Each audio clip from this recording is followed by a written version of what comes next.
Well, guys, VR's over and we're all doomed. Okay, that's an over-exaggeration, but we're still fucked. As of 2024, Unity will be implementing a new pricing structure for their software. Before, their pricing was $400 per chair once the developer was making $100,000 or more in revenue. Billed monthly, a chair being every developer running Unity. Starting January of 2024, it will be over $2,000 per chair after $200,000 in revenue and 200,000 downloads. Billed monthly, with an additional fee of 20 cents per install. Now, this won't apply to reinstalls. Say someone gets bored of a game or needs space on their device and uninstalls, and then later comes back to reinstall it, it won't charge the developers again. However, if say the customer wants to download it on their other device, it will be an additional 20 cents. And people are understandably pretty pissed. To put this in perspective, Subnautica has 50 developers. That's $100,000 a month plus install fees compared to $20,000 that they are currently paying.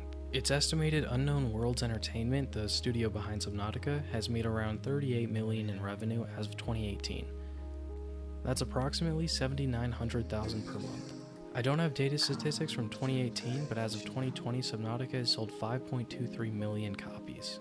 Using this 2-year deviated data, that's 1,064,000 in install fees, and that's not accommodating those who own and have installed it on multiple devices. That's 1,777 every month over the course of 6 years. Using that average, monthly that would be 709,000 over 4 years from 2014 to 2018. In total every month, that would be paying out over $114,000 rather than the $20,000 that they're paying now, bringing revenue down $94,000 or 11.97%. Keep in mind, this is a multi-million-dollar game. For an indie developer, this could be a death sentence. Sadly, the majority of VR developers are just that, indie developers. Now, I don't know what this means for current games and softwares running Unity, but I can say I think we'll be seeing a lot less games made on the software in the future. I honestly don't know where their heads were when they were drawing this up, but obviously pretty far up their asses. Compared to Unreal 5, which is free up until $1 million in revenue and then 5% royalty after that, it's, well, let's just say there's a reason executives dumped their stock before the announcement. I will say it's estimated that only 10% of devs will be affected, but when you consider the over 7,500,000 games that run Unity as of 2022, I'd say 75,000 is still quite a bit. If you're wondering what VR games this will affect, well, let me hit you with some of the biggest VR titles out there. Superhot, Pistol Whip, Zenith, Population 1, Beat Saber, and Onward. I mean, come on.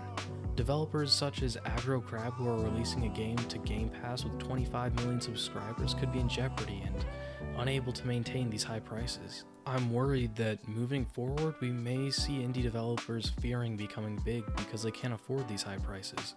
All in all, this is a very, very greedy move and a setback no one needed right now. If the business is suffering and you need to increase prices to continue to be self-sustainable, I understand that. But that's not what this is.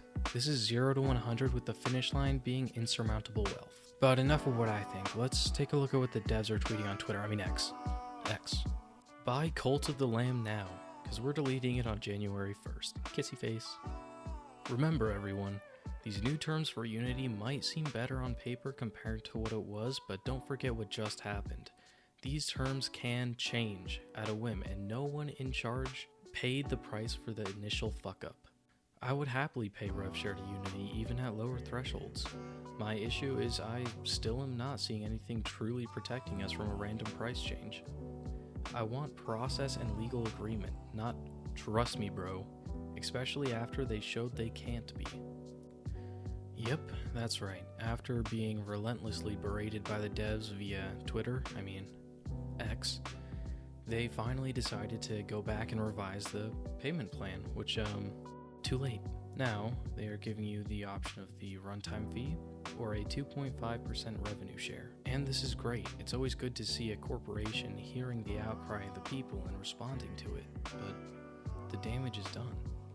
Just like the devs were saying on Twitter, what is there out there to prevent them from changing the price again later? Game development is a lengthy process. Someone can't commit years to building up this game just to find out that it's going to cost triple, quadruple times what it would have before when they initially started. The fact that Unity was even willing to consider this is just disgusting. Unity has been known as a reliable and more or less consumer-friendly company. That's why this sucks so much. Well, all I can really say is it's been real Unity. But if you abandon the people, the loyal game devs and players, they'll abandon you. So basically the takeaway here is fuck Unity, and like and subscribe, and I'll see you in the next one.